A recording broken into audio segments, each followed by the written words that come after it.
bersyukur buat anugerah-Mu yang terbesar dalam hidup kami, sehingga kami boleh ada sampai hari ini. Kami semua penjaga menara sudah menaikkan pujian penyembahan kami kepada Engkau. Dan saat ini kami siapkan hati kami untuk diisi, dipenuhi dengan firman Tuhan. Karena kami percaya firman Tuhan adalah perkataan yang hidup.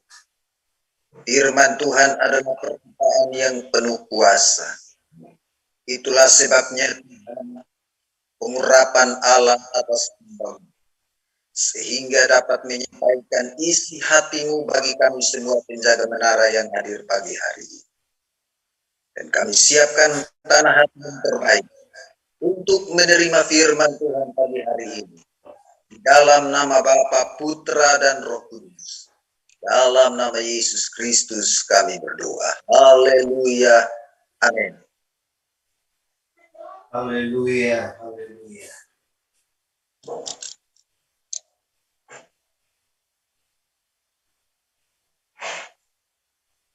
Mohon maaf saudara-saudara, ada sedikit kesulitan dengan perangkat sehingga harus diatur lagi Bapak Ibu.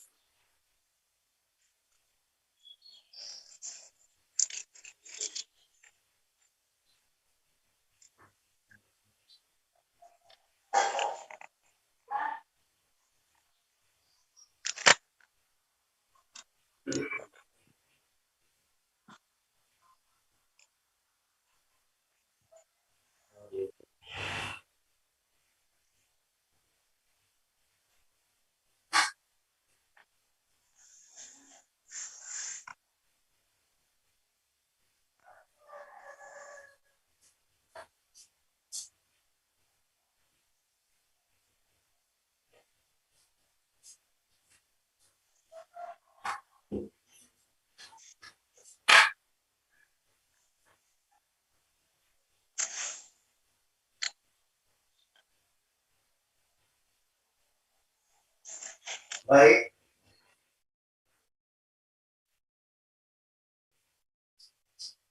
Puji Tuhan, salam sejahtera dalam kasih Tuhan kita, Yesus Kristus. Apakah suara sudah kedengaran jelas? Baik, puji Tuhan. Nah, saudara-saudara, kita ada pada hari raya besar, di mana kita sudah memperingati Jumat Agung pada hari kemarin. Dan 2000-an tahun yang lalu, hari-hari seperti ini merupakan hari-hari yang menegangkan, hari-hari yang menyimpan begitu banyak pertanyaan bagi para murid Yesus. Satu keadaan yang begitu sulit untuk harus mereka jalani. Nah, karena itu tema kita firman Tuhan pada pagi hari ini adalah ketika Yesus terasa pasif. Sekali lagi, ketika Yesus terasa pasif. Nah, saudara-saudara, keadaan ini merupakan keadaan yang tidak diinginkan oleh manusia pada umumnya. Kalau kita mengingat kembali akan apa yang terjadi bagi murid-murid, tentunya keadaan ini merupakan keadaan yang sungguh melelahkan. Keadaan yang sungguh merupakan dilema bagi mereka. Mereka bertanya-tanya, memang kami sudah merasakan bahwa Yesus adalah juru selamat. Yesus adalah penebus dosa-dosa kami. Hidup kami yang dulu, yang tidak tahu masa depannya seperti apa, kondisi baiknya seperti apa, tapi kemudian kami bersyukur kami bisa berjumpa dengan juru selamat kami, yaitu Tuhan Yesus Kristus. Dalam perjalanan bersama Dia, ada begitu banyak peristiwa yang kami alami, ada begitu banyak mujizat yang kami alami, tapi sekarang hanya merupakan cerita. Ini Dia sudah mati, matinya nggak enak lagi, disalibkan pula. Satu pertanyaan besar bagi mereka. Walaupun kemarin-kemarin Yesus sudah berjanji bahwa pada hari yang ketiga dia akan bangkit dari antara orang mati. Dia sudah mengungkapkan kepada murid-murid tentang satu keadaan di depan yang akan terjadi. Tapi bagaimanapun juga namanya manusia, khawatir, takut, itu selalu datang membayangi kehidupan ini. Itu yang dialami oleh murid-murid. Dalam ketakutan mereka, kemarin-kemarin mereka pengen kalau apa-apa mereka di depan, apa-apa mereka di depan. Kenapa? Kalau orang sekarang bilang numpang ngetop, itu mereka alami. Pada zaman itu mereka alami betapa hebatnya Tuhan mereka. Tapi situasi ketika Yesus sudah mati, ini merupakan satu keadaan yang sangat mencekam bagi mereka. Sekarang mereka berubah statusnya. Dulu mereka pengen kelihatan, sekarang malah tidak pengen dilihat orang. Inilah satu situasi di mana Yesus terasa pasif dalam hidup manusia. Dan ini dialami oleh murid-murid. Kita landasi dulu dengan pembacaan renungan kita di dalam Lukas 23 ayat 26 sampai 28. Ketika mereka membawa Yesus, mereka menahan seorang yang bernama Simon dari Kirene, yang baru datang dari luar kota. Lalu diletakkan salib itu di atas bahunya, supaya dipikulnya sambil mengikuti Yesus. Sejumlah besar orang mengikuti dia, di antaranya banyak perempuan yang menangisi dan meratapi dia. Yesus berpaling kepada mereka dan berkata, "Hai putri-putri Yerusalem, janganlah kamu menangisi aku, melainkan tangisilah dirimu sendiri dan anak-anak." Tadi saya sudah katakan bahwa saat-saat ini adalah saat-saat yang menegangkan pada situasi yang terjadi bagi murid-murid Yesus pada zaman itu. Tapi yang kita lihat melalui pembacaan ini adalah memang kadang-kadang Tuhan mengizinkan satu keadaan yang melelahkan bisa kita alami. Saya ingat seorang hamba Tuhan dipanggil melayani ke satu daerah yang begitu sulit untuk dijangkau sebenarnya karena memang cukup jauh pedalaman.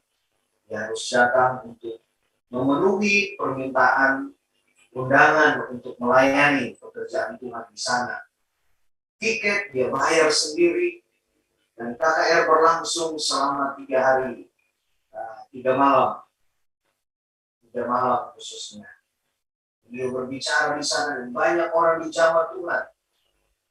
Tapi kemudian pada hari yang terakhir, ketika dia melihat orang begitu dijamah Tuhan, dia begitu senang, dia bersuka cita. Tiba-tiba dia mendapat telepon dari anaknya bahwa anaknya dibegal.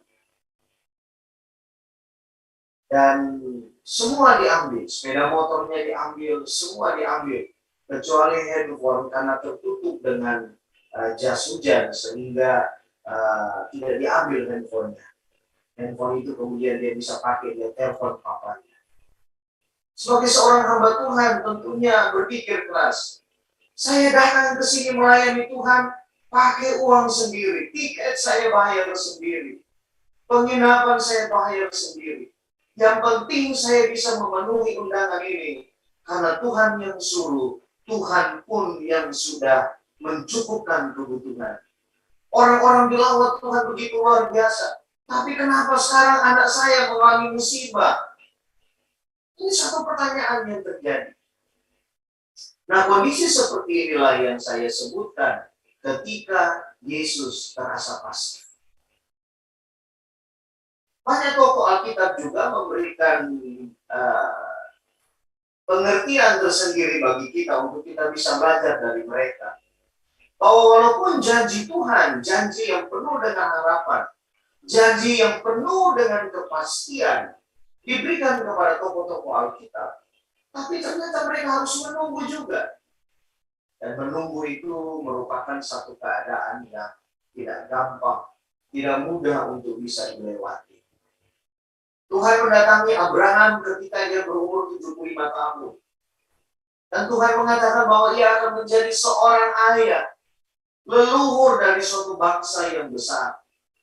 Tapi Abraham harus menunggu.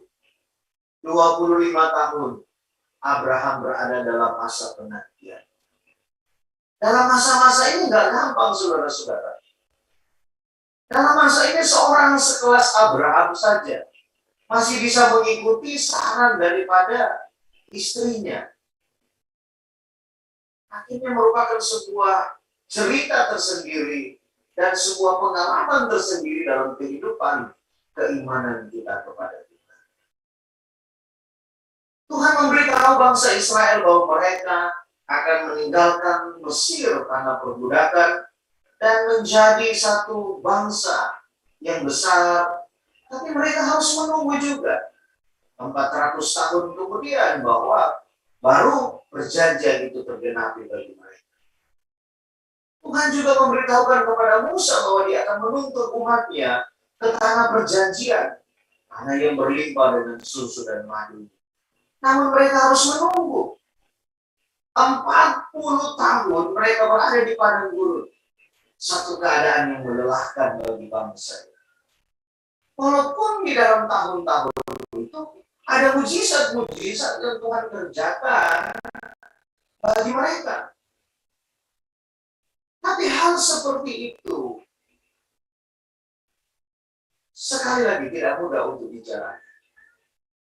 Dan apa yang terjadi bagi murid-murid pada waktu itu juga masih merupakan satu pertanyaan besar. Walaupun tidak terlalu panjang, tidak seperti bangsa Israel yang harus menunggu sampai 400 tahun, yang harus berjalan di padang gurun sampai 40 tahun. Murid-murid hanya berhadapan dengan beberapa hari. Yesus mati, yang lalu kemudian bangkit pada hari yang ketiga, kan tidak terlalu panjang. Tapi setiap orang dengan salibnya sendiri. Setiap orang dengan porsinya tersendiri. Kalau mengingat-ingat Yesus pada hari-hari kemarin, itu justru masih merupakan pertanyaan bagi mereka. Kemarin sih Yesus ada bagi kami. Kemarin sih banyak masalah yang kami alami, kami hadapi.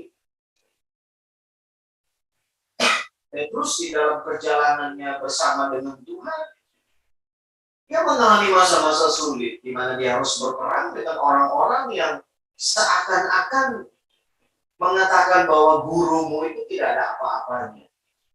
Tapi Petrus bilang, yang alami aku kok. Satu hari ketika dia ditanya, kamu terlalu sibuk ya mengikuti gurumu itu ya, sampai-sampai lupa bayar pajak.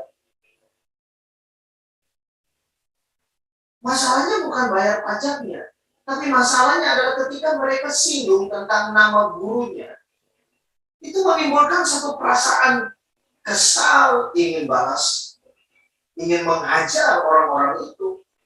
Tapi kemudian kaki sudah berubah, sekarang adalah murid Yesus. Dulu penjala ikan. Sekarang dia masuk dalam ministrinya Yesus. Kan dia tidak bisa berlaku seperti dulu. Ya sama juga dengan kita kan. Ada seorang, ya dia begitu keras dan memang dia suka bunuh orang. Salah sedikit masuk penjara, keluar penjara. Tapi setelah dia kenal Yesus, dia berikan kesaksian. Kalau dulu saya bunuh orang sampai puluhan orang, tapi sekarang saya bunuh cuma sedikit. Nah ini saudara-saudara, ya begitulah kehidupan orang percaya. Dulu sedikit-sedikit keluar dari mulut kita kata-kata kotor, tapi sekarang sedikit yang keluar. Ya begitulah ya. Nah ini satu keadaan yang sulit saudara-saudara. Jadi anak Tuhan itu nggak gampang. Kita harus menjaga perbuatan kita. Karena sedikit-sedikit orang akan bilang, Katanya orang Kristen terkenal dengan kasih. Mana kasihnya? Apalagi orang-orang yang tinggal dalam kepahitan.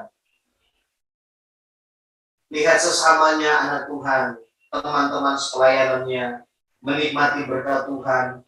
Tuhan izinkan dia mengalami satu masa, namanya ketika Yesus terasa pasti. Wah, tidak senang lihat orang ketawa. Tidak senang lihat orang bahagia. Di mimbar hebat. Di lapangan apa? Enak saja ngomong firman. Tunggu kalau kamu punya masalah seperti saya. Kamu akan mati berdiri, katanya. Itulah keadaan kita, saudara-saudara. Tuhan izinkan satu masa di mana sepertinya Yesus sendiri pun tidak bisa menolong kita. Ini ada satu interval waktu yang harus dijalani oleh murid-murid. Tapi hari ini kita akan belajar dari satu sosok seorang yang tidak pernah merindukan hal buruk terjadi dalam dirinya. Tapi justru seakan-akan hal buruk terjadi dalam dirinya, tapi pada akhirnya kita akan melihat ternyata luar biasa sekali iman yang dia bangun di dalam Tuhan. Kita akan belajar dari seorang yang bernama Simon dari Kirene. Simon ini dia adalah orang Yahudi yang sudah berdiaspora. Dan dia ada di Kirene. Dia membangun kehidupannya di sana. Dia membangun keluarganya di sana. Tapi dia masih ingat hari-hari raya orang Yahudi. Dia berusaha supaya dia bisa kembali untuk merayakan hari raya. Dia kumpul uang. Dia sudah perhitungkan biaya perjalanan sekian, biaya makan sekian, lalu kemudian akan kembali lagi. Dia bekerja sedemikian rupa supaya satu hari dia bisa merayakan Paskah di Yerusalem. Tapi catatan Lukas pasal yang ke-23 ayat yang ke-26 berkata begini. Ketika mereka membawa Yesus, mereka menahan seorang yang bernama Simon dari Kirene. Yang baru datang dari luar kota ya. Firman Tuhan berkata, lalu diletakkanlah salib itu di atas bahunya, supaya dipikulnya sambil mengikuti Yesus. Ini orang belum tahu Yesus. Tujuan dia adalah datang ke Yerusalem, merayakan Paskah, perjanjian lama. Tapi waktu dia datang, entah kenapa, Tuhan mengizinkan satu peristiwa sulit terjadi dalam dirinya. Kalau kita sih sekarang enak jadi orang percaya. Kenapa saya bilang enak? Sesusah-susahnya kita, semenderita-menderitanya kita, semua sudah tercatat dalam Alkitab. Ikut Yesus itu harus pikul salib. Bisa berkata amin para penjaga menara. Kita sudah tahu rahasianya. Jadi kalau kita sakit, oh sakit, ya kan? Kalau kita ada dalam masalah ekonomi, oh berkekurangan, udah biasa. Nanti dibalik semuanya itu Tuhan janji kok, Dia akan tolong kita. Kita sudah tahu jelas. Tapi bagaimana dengan seorang Simon pada hari itu? Yang dia tahu adalah, saya sudah bekerja keras, saya sudah pamit sama istri dan anak-anakku, saya sudah pamit sama keluargaku, saya sudah pamit sama orang sekampung. Sekarang saya mau pergi ke Yerusalem untuk merayakan Paskah. Tapi waktu dia tiba, dia turun dari perahu. Dia diperhadapkan dengan satu keadaan. Ada rombongan perjalanan menuju ke Golgota, dan ada seseorang yang dia tidak tahu siapa itu, sedang memikul salib. Lalu kemudian dia dipaksakan. Memang serdadu-serdadu Romawi ini mereka punya pertimbangan tersendiri, sehingga kemudian mereka meletakkan salib itu kepada Simon dari Kirene. Mereka takut karena memang pada kenyataannya ternyata di luar prediksi mereka, salib yang diberikan kepada Yesus itu terlalu berat. Dengan menempuh perjalanan yang begitu jauh, Mereka takut kalau tiba-tiba Yesus mati di dalam perjalanan. Sementara mereka sudah rancang bahwa Yesus ini harus naik ke kayu salib. Dan tanpa mereka tahu, semua sudah difirmankan demikian harus terjadi. Karena itu Simon dipaksa untuk mengangkut salib ini. Salib yang berat. Bagaimana dengan kita, saudara-saudara? Tadi saya sudah katakan bahwa sedikitnya kita lebih enak daripada Simon orang Kirene ini. Simon kan belum kenal Yesus pada waktu itu. Simon orang Kirene ini belum tahu siapa Yesus itu. Dia datang merayakan Paskah, tujuannya demikian. Tapi di dalam perjalanan dia ke Yerusalem, ternyata dia mengalami satu hal di luar dugaan dia. Tapi dia taat di jalan. Maka kalau kita lihat catatan Markus pasal yang ke-15, kita menemukan sesuatu hal yang menarik di sana. Markus 15 ayat 21 berkata begini. Pada waktu itu, lewat seorang yang bernama Simon orang Kirene, ayah Alexander dan Rufus, yang baru datang dari luar kota, dan orang itu mereka paksa untuk memikul salib Yesus. Jadi kita menemukan sebuah catatan bahwa ternyata Simon orang Kirene ini tidak terlalu terkenal begitu. Justru yang lebih terkenal adalah Alexander dan Rufus. Dan kalau kita pelajari Injil Markus, sejarah membuktikan bahwa Injil Markus ini ditujukan kepada jemaat Tuhan yang ada di Roma. Maka tidak heran di dalam pelayanan Paulus, satu hari Paulus menuliskan surat kepada jemaat Tuhan di Roma. Dan Paulus bilang begini, di dalam Roma 16 ayat 13. Roma 16 ayat 13. Salam kepada Rufus, orang pilihan Tuhan. Wah, luar biasa ya. Catatan Markus berkata bahwa Rufus dan Alexander adalah anak daripada Simon, orang Kirene. Lalu kemudian Paulus tulis lagi, dan salam kepada ibunya. Siapa ibunya ini? Ibu daripada Rufus dan Alexander. Ibu mereka adalah istri daripada papa mereka tentunya, yaitu Simon. Dan dari sini kita lihat bahwa ternyata awal-awalnya memang Simon tidak mengenal siapa Yesus itu. Tujuan datang ke Yerusalem pun berbeda dengan kenyataan yang sedang dialami. Tetapi dalam perjalanan ketika dia harus pikul salib, tadi dalam catatan Lukas kita baca bahwa ada wanita-wanita mereka mengikuti Yesus sambil menangis. Tapi dalam tangisan mereka Yesus berkata, jangan tangisi aku. Tangisi dirimu sendiri dan tangisi anak-anakmu. Simon mulai berpikir, kok orang menangisi dia, kok bisa dia bilang begitu ya? Kan kebanyakan orang kalau ketika ditangisi, ketika dikasihani, semakin menjadi-jadi. Iya memang aku orang kurang beruntung. Iya memang aku kan korban. Aku bukan siapa-siapa. Semakin ditangisi, dia semakin menangis menjadi-jadi. Itulah manusia pada umumnya. Apalagi sedang pikul salib. Sedang melewati Via Dolorosa. Satu perjalanan yang begitu menyulitkan dan menyedihkan. Tapi semua lihat orang ini kok tenang ya. Dicambuk, diolok-olok, diludahi, di macam-macam ini. Tapi dia tenang. Dia menjalaninya dengan baik. Simon mulai berpikir. Sehingga tidak heran ketika dia kembali, selesai pasca itu, dia kembali ke daerahnya. Sampai di sana, dia cerita kepada istrinya. Sayangku, aku juga heran, kenapa bisa begitu. Tapi waktu sampai, seharusnya aku merayakan pasca perjanjian lama ini. Pasca dengan orang-orang Yahudi yang ada di sana, di Yerusalem. Tapi saya tidak tahu mengapa. Saya dipaksa untuk pikul salib loh. Tapi belakangan saya tahu, walaupun saya pikul, perasaan saya nggak enak.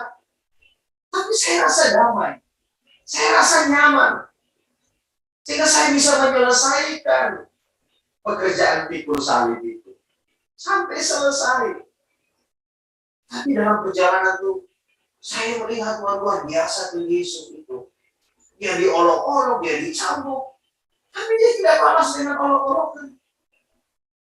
Dia bisa menjalaninya dengan begitu baik. Bahkan ketika dia disalibkan, seorang penjahat masih bilang, katanya Tuhan, katanya Raja, kalau engkau berkuasa, selamatkan dong dirimu. Dan selamatkan kami juga. Tapi ada satu yang luar biasa loh, Mak. Dia bilang sama istrinya. Yang seorang dia bilang, sobat, kita ini orang berdosa. Wajar kita tanggung penderitaan ini, hukuman ini. Tapi dia tidak berdosa. Lalu dia bilang begini. Ingatlah aku apabila engkau datang sebagai Raja.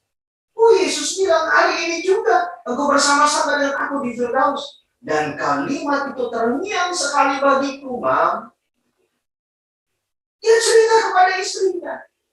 Sehingga sejarah membuktikan bahwa akhirnya istrinya percaya kepada Yesus. Anak-anaknya bertumbuh dan mereka menjadi orang-orang hebat. Mereka menjadi pelayan-pelayan Tuhan.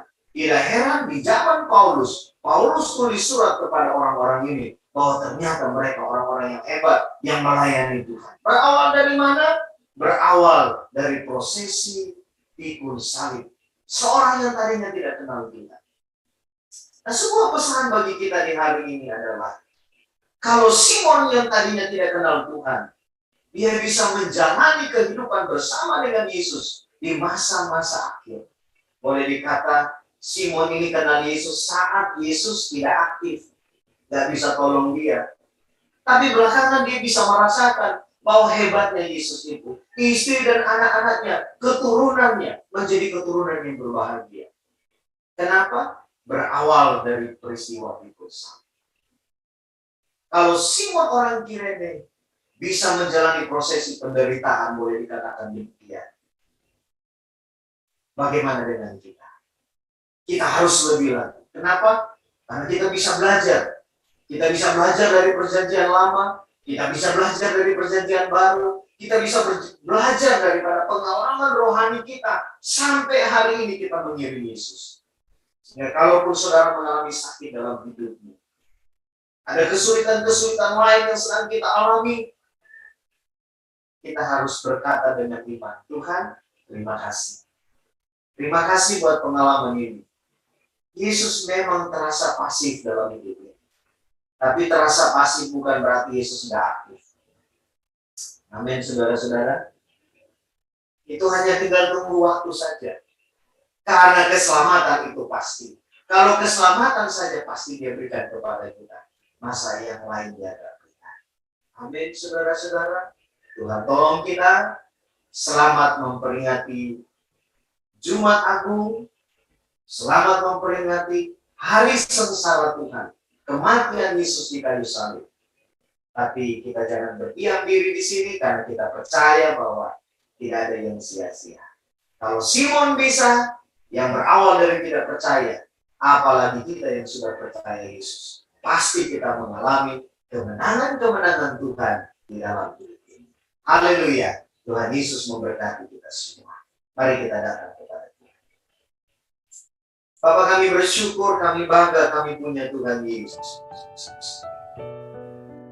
Terima kasih Tuhan, hidup yang tidak berpengharapan, hidup yang tidak tahu masa depan kami seperti apa. Tapi terima kasih buat Golgota yang merubah seluruh keadaan sulit kami, seluruh keadaan buruk kami, memberikan satu hari depan yang penuh harapan. Terima kasih banyak Tuhan, kami bangga, kami punya Tuhan Yesus yang sudah berkorban sampai tuntas. Kami mau berkata pagi ini, kami bangga kami punya Tuhan Yesus. Kami bersyukur ya Tuhan. Sekiranya pagi hari ini, kalau ada di antara penjaga menara yang sedang merasa sepertinya Yesus pasif bagi mereka, kami berdoa pagi ini dalam nama Yesus. Firman Tuhan ini menyemangati kami. Firman ini lebih dari cukup menghantar kami ke satu perubahan hidup yang jauh lebih baik. Terima kasih Tuhan, ajar kami untuk tetap setia kepada Engkau. Tolong kami supaya kami tetap mengabdi kepada panggilan-Mu ya Tuhan. Sebagai apapun kami, para penjaga menara ini. Sebagai suami, sebagai istri, sebagai bos, sebagai hamba. Sebagai apapun kami dalam pekerjaan kami. Tuhan tolong kami dalam nama Yesus. Biar kami tetap berpegang kepada perjanjian Tuhan. Bahwa yang berjanji, Tuhan Yesus Kristus adalah setia. Terima kasih. Terpuji nama-Mu ya Bapa. Kami berdoa, besok kami akan merayakan kemenangan Tuhan. Tuhan tolong setiap kami. Bantu kami, hamba-hamba Tuhan yang melayani dalam setiap gereja lokal, di mana para penjaga menara berada. Tuhan urapi dalam nama Yesus. Ibadah besok menjadi ibadah yang luar biasa. Kami bukan hanya memperingati kebangkitan Tuhan, tapi kami mengalami Yesus yang hidup di dalam kami. Terima kasih.